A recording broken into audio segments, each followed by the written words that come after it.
Yeah.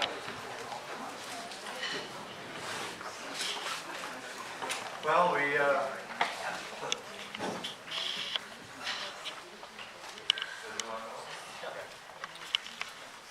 I'm going to ask you to take a break and we'll get back to it. So we have a lot to talk about. We have a lot to ask and say. So what I'm going to do is, for the sake of everybody hearing you, there's a mic there that actually works better than this one. So I would only ask if you can please get up to that mic if you can.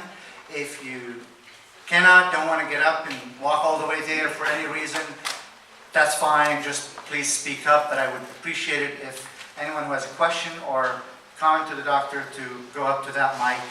And for the purpose of expediting things, if someone's speaking and you have a question, please get up and stand behind him or her and ask the question when they're done. So with that, I'm going to yield the floor. Dr. Nordella, you want to hold it or? Okay. Sir. Hi. Hi. I have a personal medical question. I've been diagnosed with cluster headaches, migraine headaches. I get them about once a year, maybe 2 years. They last for a couple of weeks, and I have found that sumatriptan helps relieve the symptoms, and they go away. When the gas leak blowout occurred, about a week into it, the cluster headaches started, and they went on until the gas leak ended. So I suffered for, I don't know, what was that, 2.5 months, and it was, quite painful. And they call them suicide headaches for a reason, because they're that bad. So I was just wondering if you had come across anybody. It looked like you had 4 people who you treated that had previous cases of migraines. I have had a previous case, so, but they are much worse. And I'm also developed a chronic cough that I get every night before going to sleep that I can't get rid of. It's gone on for 3 months. So anyway. Appreciate you sharing. And cluster migraines, I apologize you're going through that. They absolutely are the suicide headache. Had patients in the ER try and put their head through a wall because of the headaches. You should, if you can. You're very lucky, I think, in the fact that the sumatriptan helps. A lot of times it doesn't, and we used to do what they call a periorbital nerve block, where we stuck a needle with short-acting, long-acting numbers to numb the nerves above the eye. But now Botox has come out. It's a treatment program. You should look at it.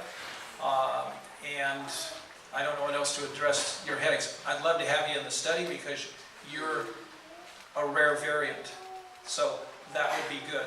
Your cough is like everybody's. I mean, the treatment for the cough, depending if it's irritation of the mucous membranes in the drainage, you can do nasal steroids, you could do oral steroids.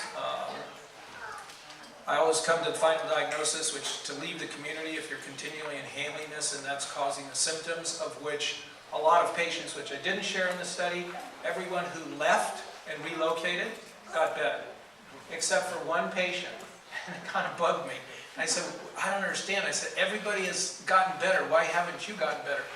Well, she moved, but she didn't move out of the zone. We found that out. So we kind of giggled, but anyway, so appreciate it. Thank you. I know you. Yeah.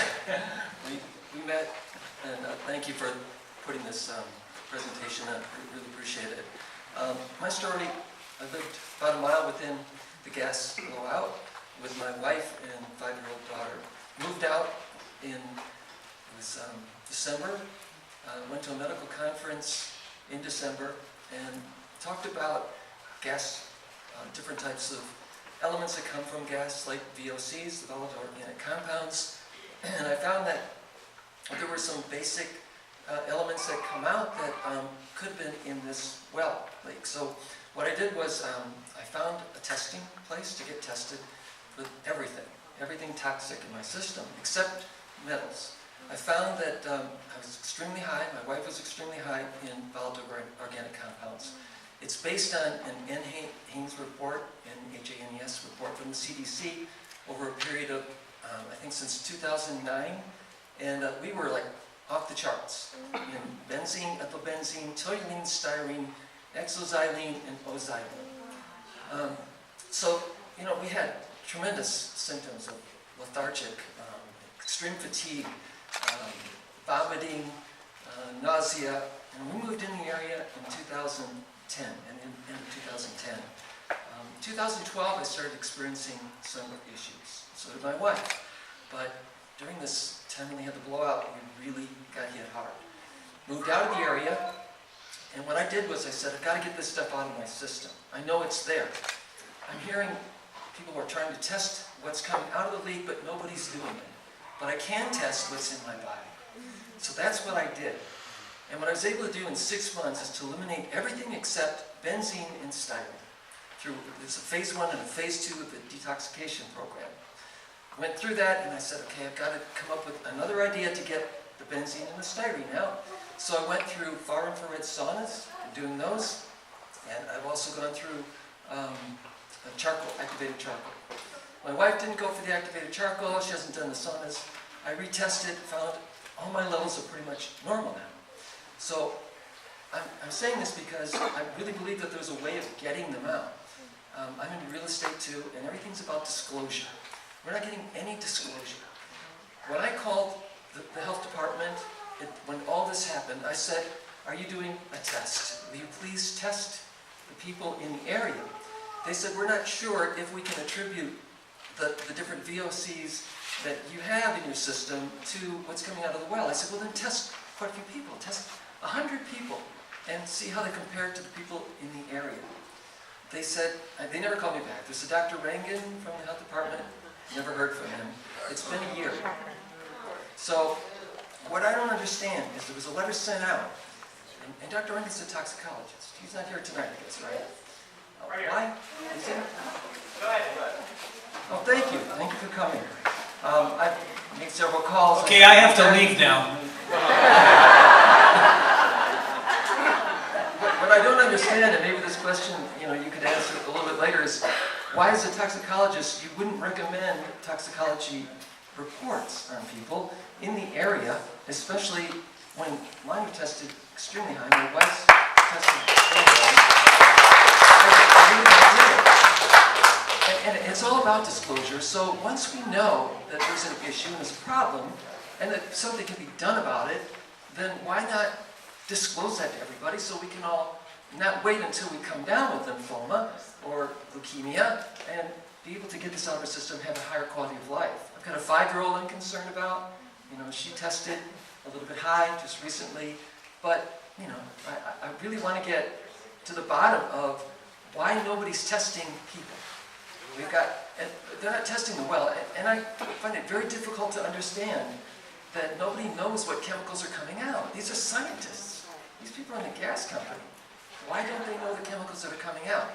But one thing I do know is what's in me and what I was able to get out in about a year. It took a year, and it's intensive. You have to go through a lot. So that's my question.